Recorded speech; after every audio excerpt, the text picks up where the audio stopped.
Luckiest unlucky people whose luck nearly killed them. You will never guess what the number one person is. Like and subscribe for weekly videos. In the comments below, list one topic you think should be in a top 10 video and comment if you subscribe to this channel.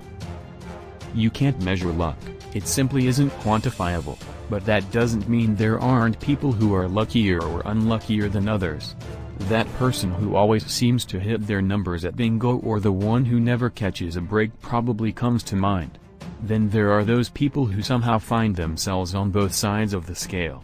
Someone who is both lucky and unlucky at the same time sounds strange, but there are a few who've managed it. These 10 are the luckiest unlucky people, and each had a fascinating tale to tell. 10. Robert Evans. Robert Evans was already having a difficult time living without a home in an encampment outside of Boulder, Colorado, in 2008.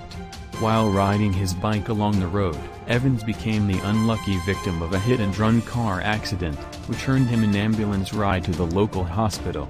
Fortunately, the accident wasn't severe, and he was discharged with minor injuries.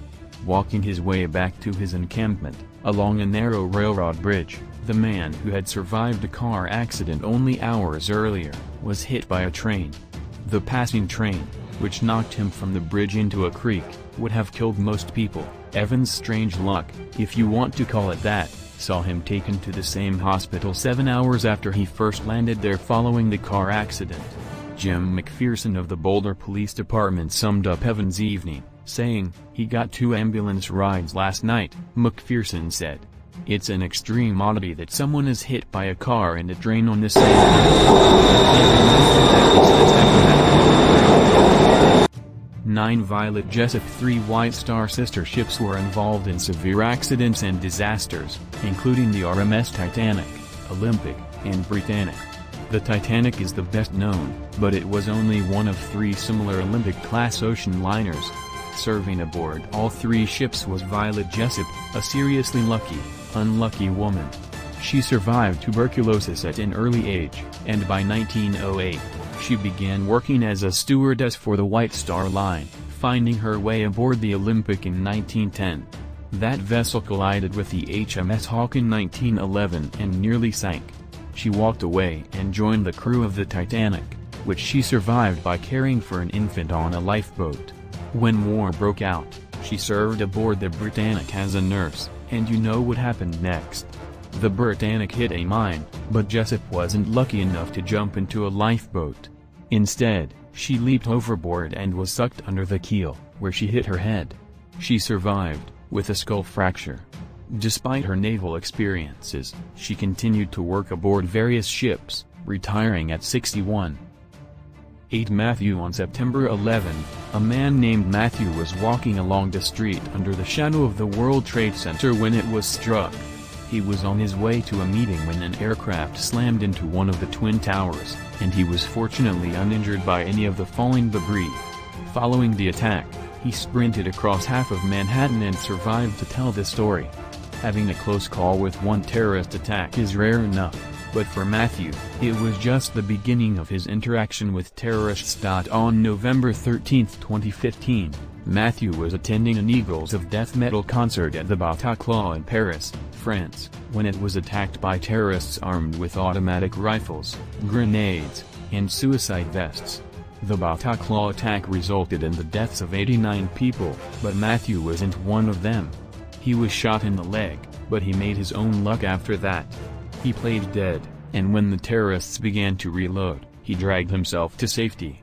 I inched forward centimeter by centimeter. I saw the ledge of the exit at arm's reach.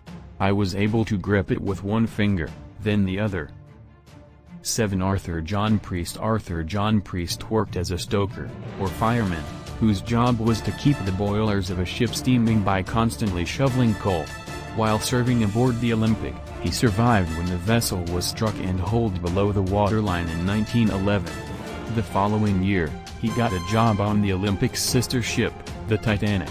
A massive layoff saw many of his peers lose work, but he made it into the bowels of the ship. When it sank, he survived, but it wasn't the last time he nearly died in a shipwreck. His World War I service saw him aboard the armed merchant ship Alcantara. A battle saw the vessel sink, and he survived that as well. He later served aboard the Britannic, the other sister ship to the Olympic and Titanic, and you can guess what happened. The Britannic hit a mine and sank in November 1916, and Priest survived. The following year, the luckiest unlucky sailor in history was serving aboard the Donegal when it was hit by a torpedo and sank in the English Channel. He survived, but it was the last vessel he called home, ending his military career in 1917 due to a head injury. 6. Roy Cleveland Sullivan. Typically, people don't survive being struck by lightning. A single bolt carries up to 100 million volts, peaking at around 20,000 amps, which is more than enough to kill any living thing on the planet. Still, people survive, but none have survived being struck by lightning as much as Roy Cleveland Sullivan. Sullivan worked as a park ranger in Shenandoah National Park, where he began his career in 1936. By 1942, he was on his way to becoming known as the human lightning rod. He was first struck outside a fire lookout tower when a bolt burned a half-inch strip along his right leg, ultimately blowing off his toenail. He was hit again in 1969 while inside his truck, resulting in the loss of his eyebrows and eyelashes. In 1970, he was struck in his front yard. Between 1942 and 1977, Sullivan was struck 7 times, and he survived each instance, though, with injury. He was lucky for surviving so many unlucky events, but it took its toll. Later in life, people avoided him out of fear of lightning, and in 1983, he took his own life at the age of 71. 5. Austin Hatch. It's rare enough to survive a single plane crash, but Austin Hatch's string of horrible luck involving airplanes saw him survive too. In 2003, Hatch was aboard a plane his father was flying when it went down, claiming the lives of his mother and 2 siblings. He wasn't horribly injured, but the loss was difficult for the young boy. Hatch managed to survive the wreck and grow up reasonably well, considering what he went through. Unfortunately, tragedy wasn't going to strike his family only once, and 8 years after the first crash, he was involved in another. In June of 2011, Austin Hatch was a passenger in a small plane his father was flying when tragedy struck once more. The plane crashed, resulting in the death of his father and stepmother. The young man walked away, though he did so with a traumatic brain injury, punctured lung, and a broken collarbone, leading to a 2-month-long coma.